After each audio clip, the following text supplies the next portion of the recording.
Welcome back to Stars on Tap. I'm Brian. I'm Jim.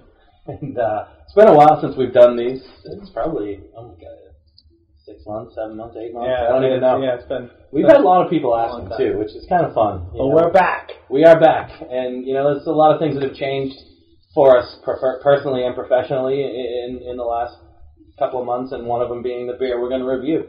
That's Entitled IPA, and it is a beer that Jim created in his garage, and I was fortunate enough to taste the first batches and really kind of pepper him to take the next step with me to create Entitled Brewing Company, which we did. Here we are.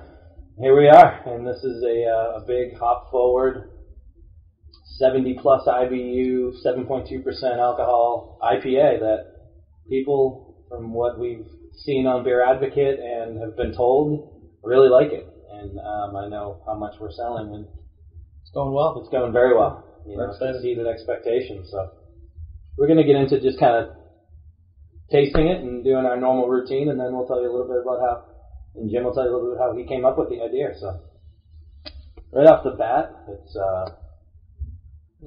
burnt orange. Yeah, light burnt orange. Got some great bubbles to it. It's very small, and they're kind of like. You can't really tell, but you'll notice as we drink it too. The one thing that always sticks out to me, and it's been kind of pointed out to me too when people drink it, is the lacing on the glass. Like that, I don't know exactly what that means, but I've always kind of attributed it to a good beer. That's the alcohol. It's kind of like it shows you the structure. It's like you see the legs of like on wine glasses. Just the kind of the eyes of the drip of the legs of the wine. So it's kind of similar to that. So the lacing on the side of a beer means it has a little bit more alcohol. It kind of sticks to the side of the glass.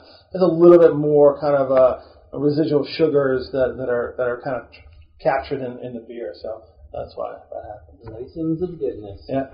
And so, the nose on it, we'll grab is... So we've got a lot of tropical fruit. Tons of tropical fruit. Definitely a hop forward. Not a lot of malt. Get that? Yeah, there's a little bit of the malt, just a little bit of that sugary in there, but it's not. It's by no means earthy or bready or anything. I've had some IPAs that really kind of show that earthiness to it, and this is much more on the. It's got a hint of like citrus, kind of. Yeah. Not a ton of grapefruit or orange or lemons or anything like that. It's more of a kind of a tropical mango. Papaya kind of nose. One thing I've always thought and found, and other people have pointed out to me, as you drink this beer and it sits in the glass, and sometimes it gets a little warmer. It's like anything, like it related back to like wine. Wine should be served at a certain temperature, and that's what really brings out the kind of the aroma and the flavors. The same thing happens with this. Like it changes as you go in the glass. Like it gets better in some senses. Really kind of depending on how cold you like your beer, but so. Let's give it a little taste. Cheers.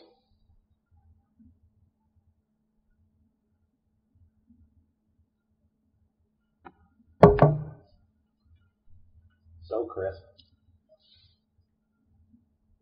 Yeah, the first thing that kind of comes to me is like just that crisp, clean freshness, right on your palate. Great bitterness. Great tropical fruit. Little lingering kind of maltiness in the back of your tongue, but not overbearing like some of the West Coast IPAs are. Not like real big. Finish is really nice. Finish is super crisp, dangerously drinkable, which I always tell people. I mean, it's 7.2% alcohol, and you wouldn't think it by drinking it in a glass, Yeah, a couple of them though. Oh yeah, a couple of them will make you forget that there's 6 feet of snow outside, or make you do fun things in 6 feet of snow. But it's pretty well crafted. It's a nice. It doesn't have that coating of sometimes on the back of your tongue.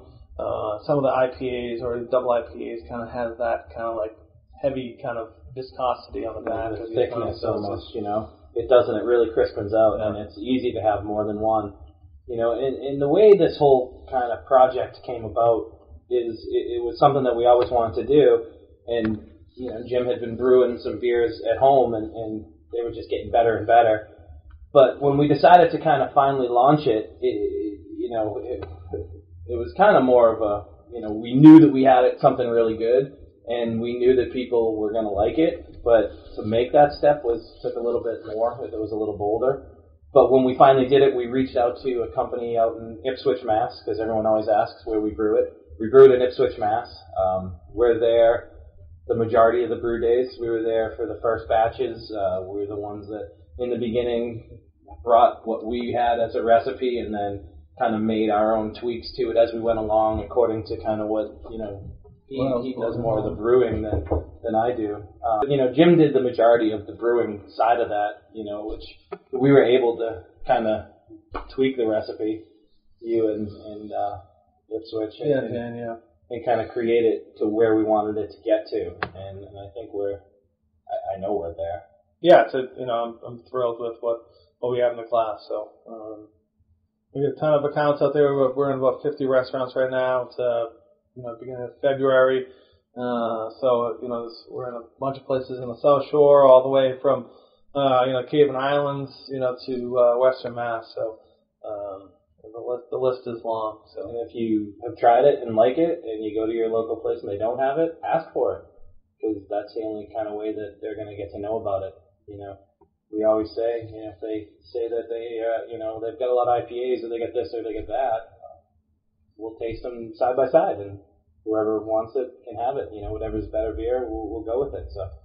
Yeah, the good thing about this is we as a smaller company are in control of all the inventory. So anytime we get low, we're finding a new batch. So if you're drinking this beer, you're drinking it within 2 months of the brew date. So it's not coming from California. It's not coming from a warehouse. It's not coming from anywhere. Basically from the brewery, making a quick stop to the distribution center and getting it out to the local bars. So you're not going to taste a fresher beer. So yeah, the beer is as fresh as it gets. Which that's a big thing with the IPA. Yeah, so. It's huge. You need to drink it fresh. So. Oh, you want to get to a rating? Yeah, you go first. All right.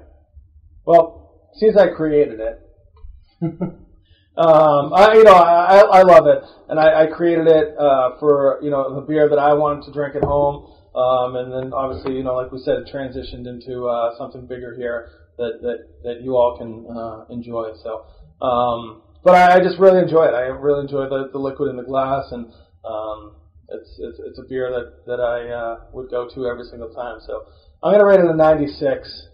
There's plenty of beers that I think are comparable, but I just really enjoy this. There are a few. I mean, at that rating, I'll be honest with you, there are a few that are better, but those are world-class beers, and we're probably just under world-class. Yeah. So I'm gonna agree with you at 96. I was gonna first off say I'm not gonna rate my beer 100. I think anybody that would rate their beer 100 shows there's no room for any form of improvement, and I think that's not proper for us. We always know we can do better at whatever we do.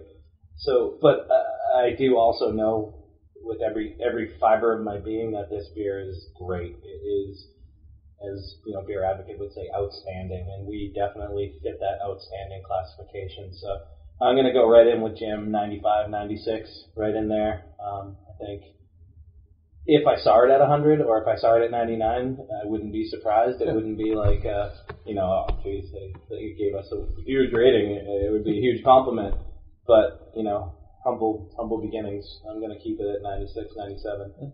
We'll keep on working hard. We'll work hard. So, cheers. Ask for it in your local bar. Stop down Stars, Costco Cafe, and have it, or several local accounts that are carrying it for us. And if you want to know where, just give us a tweet, Facebook, or on our website, and we'll let you know where you can find it in your local area. All right. And look for the bottles next month or two, April or May. Hopefully, definitely by May. That'll be exciting. That'll be real exciting. Cheers.